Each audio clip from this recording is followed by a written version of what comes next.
এবার আমের বাগানে চাষ হচ্ছে আনারস, তাও আবার কোনো পাহাড়ি অঞ্চলে নয়, বরং উত্তরাঞ্চলের বরেন্দ্রভূমিতে। শুনতে অবাক লাগলেও এমন অসাধ্যই সাধন করে রীতিমতো তাক লাগিয়ে দিয়েছেন রায়হান সিদ্দিক নামের তরুণ এক কৃষি উদ্যোক্তা। কারণ তার আমের বাগানে সাথী ফসল হিসেবে লাগানো এই আনারস খেতে বেশ রসালো ও সুস্বাদু। সুন্দর, অনেক মিষ্টি, খেতে অনেক সুন্দর। জানা যায়, আম গাছের মাঝখানের ফাঁকা জায়গাগুলো যেন এমনিই পড়ে না থাকে, তাই সেখানে পরীক্ষামূলকভাবে রোপণ করা হয় MB2 ও হানিকুইন জাতের আনারসের চারা, আর এতেই মিলেছে অভাবনীয় সাফল্য। এখানে আমি আনারস প্রথম দিকে রোপণ করি, তখন অনেকেই কিন্তু অনেক কথা বলছিলেন যে আনারস এ ভূমিতে হবে, এখানে সম্ভব নয়, আনারস পাহাড়ি অঞ্চলে ফসল। উদ্যোক্তা জানান, আমের বাগানে আনারসের চারা লাগানোর 15 থেকে 18 মাস পর কাঙ্ক্ষিত ফল পাওয়া গেলেও এর মাঝে দিতে হয় না বাড়তি কোনো সার বা কীটনাশক। এবং এখানে পরিচর্যা বলতে খরাপ্রবণ এলাকা হিসেবে আনারসের কোনো রকম সেচ লাগে না।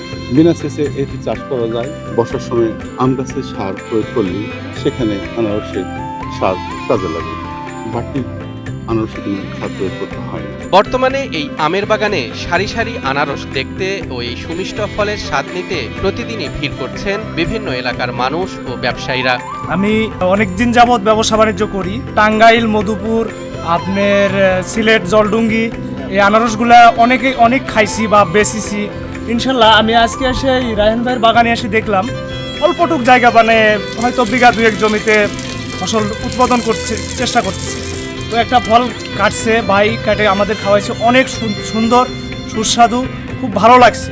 নওগাঁর পোরশা উপজেলার তরুণ এই উদ্যোক্তার উদ্যোগ বদলে দিচ্ছে গ্রামীণ অর্থনীতির চিত্র।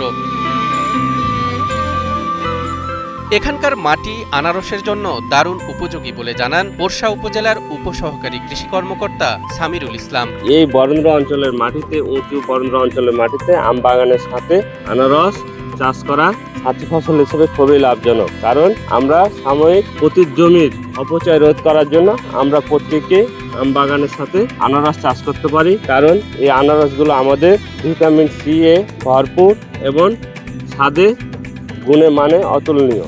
খরচ কম, লাভ বেশি। একবার চারা লাগালেই টানা কয়েক বছর মেলে ফলন। তাই রায়হানের দেখা দেখি অনেকেই আগ্রহী হচ্ছেন এই সাথী ফসল চাষে। বাগানে হাতে আনারসটা আমরা টেস্ট করে দেখলাম যে খুব মিষ্টি ও সুস্বাদু। তো পরবর্তীতে আমাদের একটা আগ্রহ হলো যে এটা দেখে আমাদের মন চাইলো যে আমরাও এরকম একটা চাষ করি। তো এটা আমরা আগ্রহ করে আসছি, দেখলাম, এখন আমরা সামনে চেষ্টা করব এরকম আরো কিছু করার। অন্যদিকে বাগানের নিয়মিত শ্রমিকরাও এখন আমের পাশাপাশি অভ্যস্ত হয়ে উঠছেন আনারসের পরিচর্যায়। দীর্ঘদিন ধরে এখানে এই বাগানে সহযোগিতা করি, এই বাগানে কাজকর্ম করি, দেখাশোনা করি, রাতদিন থাকি এখানে ইনশাল্লাহ।